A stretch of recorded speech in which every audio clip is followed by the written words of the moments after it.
और ना ये तो हमें इंसान भी नहीं मानते थे। जो लोग हमें इंसान नहीं मानते थे वो हमें कुर्सी कैसे देते। बाबा साहब कहते थे कि जो लोग तुम्हारे हाथ का पानी नहीं पीना पसंद करते वो तुम्हें कल को कुर्सी कैसे देंगे। इसलिए बाबा साहब ने इतना बड़ा आंदोलन स्टार्ट किया। वहाँ पे जनगणना होगी तो लोगों को मालूम चलेगा कि हम कितने % है, हमारी कितनी आबादी है। और जिस दिन उनको ये मालूम चलेगा तो फिर अपना हिस्सा भी मांगेंगे। और जब अपना हिस्सा मांगेंगे तो शोकॉल जो लोग हैं जिन्हें परेशानी है उन्हें होनी है। देखिए नफरत तो वो पहले ही करता था। पहले कौन सा वो आपको पास बिठाता, जब रिजर्वेशन नहीं था तब कौन सा वो आपको पास बिठा रहा था, आपके साथ खाना खा रहा था, नहीं आपकी बारातें वो मतलब चढ़ने दे रहा था। अरे वो तब भी ऐसे ही करता था, लेकिन जब वो दबंगाई से करता था। लेकिन आज उसको डर है, आज वो आपके साथ नहीं कर सकता क्योंकि आज संविधान की ताकत आपके पास में है। बहुत ही जो हमारे जो नीतीश कुमार मुख्यमंत्री हैं बिहार के, उन्होंने बहुत बड़ा दिल दिखाया है और हम इसका स्वागत करते हैं, वेलकम करते हैं, क्योंकि उन्होंने इतना बड़ा दिल दिखाया है। जो काम पिछले 70 साल में नहीं हुआ वो उन्होंने हिम्मत दिखा के उस काम को किया। ये काम पहले हो जाना चाहिए था, क्योंकि जो रिजर्वेशन है ये जातिगत आधार पर है, ये सामाजिक अधिकार पर नहीं है। क्योंकि हमारे देश में आपने देखा होगा सारे जानवरों की भी जातियों का पता है, उसकी भी सरकार गिनती कराती है, पेड़ पौधों की कराती है, जानवरों की कराती है। और जब वो पेड़ पौधों की कराती है, बकरी को कराती है, कुत्ते बिल्ली की कराती है, गाय भैंस की कराती है, तो इंसानों की क्यों नहीं होनी चाहिए। असली मकसद था उससे अब लोग भटक जाएंगे, सरकारें भटक जाएंगी। सरकारें बिल्कुल नहीं भटकेंगी। देखिए पहले क्या था, जो 50% जो रिजर्वेशन था, आप देखिए जैसे 50% था तो उसको 15% लोग ले रहे थे 50% को। यानी 50% में देश का 85% आबादी और जो 50% में मात्र 15% आबादी। तो इतना बड़ा मतभेद हो रहा था। यानी एक तरफ तो जिनकी आबादी जो ओबीसी है जिसकी 60-62% आबादी है देश में, और जो एससी है जिसकी आबादी 21-22% है देश के अंदर, और मतलब उसको तुम 50% पर आपने छोड़ दिया।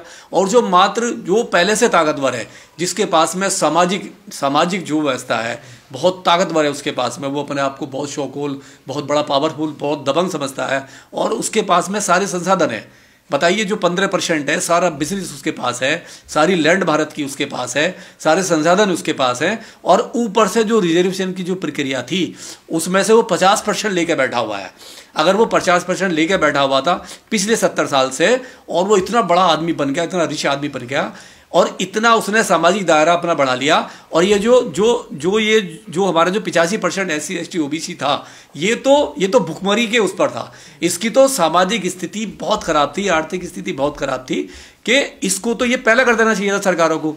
ये तो नीतीश जी ने बहुत बड़ा दिल दिखाया, हिम्मत दिखाई है, क्योंकि एक हिम्मत की है, ये एक ना परंपरा तोड़ी है कि हम ये भी कर सकते हैं। और अच्छी बात है, अब दूसरी सरकारें भी कर रही हैं।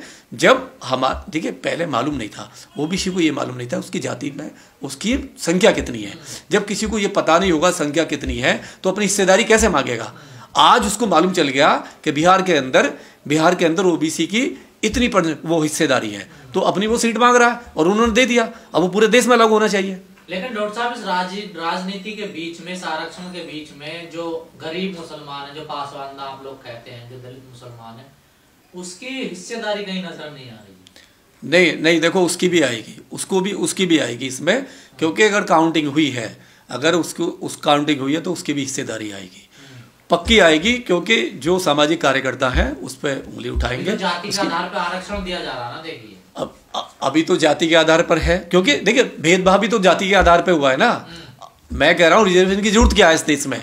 रिजर्वेशन की जरूरत इसलिए जब आपने उसको इंसान ही नहीं समझा। उसको आज भी आज़ादी के बाद भी जब उसकी बारातें रोकी जाएंगी, उसको कुर्सी से उठाया जाएगा, मुंह से रखने पर मारा जाएगा, पानी का खाली मटका छूने पर हत्या कर दी जाएगी। तो जब जाति के आधार पे तुम आज भी 70 साल के बाद में भेदभाव कर रहे हो, तो जाति के आधार पे उसको रिजर्वेशन क्यों नहीं मिलना चाहिए। मुख्य धारा में वो जब भी आएगा। यही तो कह रहा मुसलमान भी कि हमारे साथ भी तो जातिवाद करते हैं। जो अपर मुसलमान है, जो ऊंची कास्ट के मुसलमान है, वो छोटी कास्ट के साथ जातिवाद करते हैं। तो वो उनका देखिए क्या, उनको आवाज़ उठानी चाहिए। जब वो अगर आवाज़ ही नहीं उठाएंगे, सरकार के पास जाना चाहिए, सामाजिक संगठनों के पास जाना चाहिए, अपनी आवाज़ उठानी चाहिए। अगर आवाज़ नहीं उठाएंगे तो उनके साथ अत्याचार होता रहेगा। इस देश में परिवर्तन जब ही आया जब आवाज़ उठाए। देखिए हमारे लोग, हमारे जो महापुरुष थे, बाबा साहब थे, पेरियार थे, काशीराम जी, ज्योतिबा फूले, जितने भी हमारे महापुरुष आए हैं उन सब ने आंदोलन किया है। उनके साथ में भेदभाव हुआ है, उनके साथ में एट्रोसिटी घटनाएं हुई हैं, तो उन्होंने आंदोलन किया, रोड पे आए, अपने समाज को इकट्ठा किया, आवाज़ उठाई, तब जाके इन लोगों ने हमारी बात सुनी और हमें इंसान होने का दर्जा हमें दिया। वरना ये तो हमें इंसान भी नहीं मानते थे। जो लोग हमें इंसान नहीं मानते थे वो हमें कुर्सी कैसे देते? बाबा साहब कहते थे कि जो लोग तुम्हारे हाथ का पानी नहीं पीना पसंद करते वो तुम्हें कल को कुर्सी कैसे देंगे। इसलिए बाबा साहब ने इतना बड़ा आंदोलन स्टार्ट किया और बाबा साहब की ताकत को पूरी दुनिया ने आज पूरी दुनिया सैल्यूट करती है। तो जो लोग भी दबे कुचले हैं उनको अपनी आवाज़ बनना पड़ेगा, रोड पे आना पड़ेगा और उन लोगों से अपना हिसाब मांगना पड़ेगा जो 70 साल से, जो 1000 साल से, 2000 साल से उनका हक मार के बैठे हैं, उनके साथ शोषण कर रहे हैं। तो आप मानते हैं कि भारत में क्रांति बदलाव की तरफ बढ़ रहा है? ये बहुत बहुत बड़ी बात है। देखिए अभी हुई है, बिहार से स्टार्ट हुई है, कर्नाटक तैयार बैठा हुआ है, तमिलनाडु तैयार बैठा हुआ है, झारखंड तैयार बैठा हुआ है, छत्तीसगढ़ तैयार बैठा हुआ है। सब ने अनाउंस कर दिया है कि हम जाति वहाँ पे जनगणना कराएंगे और जब जाति वहाँ पे जनगणना होगी तो लोगों को मालूम चलेगा कि हम कितने %, है, हमारी कितनी आबादी है। और जिस दिन उनको ये मालूम चलेगा तो फिर अपना हिस्सा भी मांगेंगे और जब अपना हिस्सा मांगेंगे तो शोकॉल जो लोग हैं जिन्हें परेशानी है उन्हें होनी है। पर एक बात का भी डर लगता है डॉक्टर साहब, लोग कहते हैं कि इससे जातिवाद बढ़ेगा, खाई बढ़ेगी समाज में, जो एक समानता भाईचारा है उसमें खटास पैदा होगी।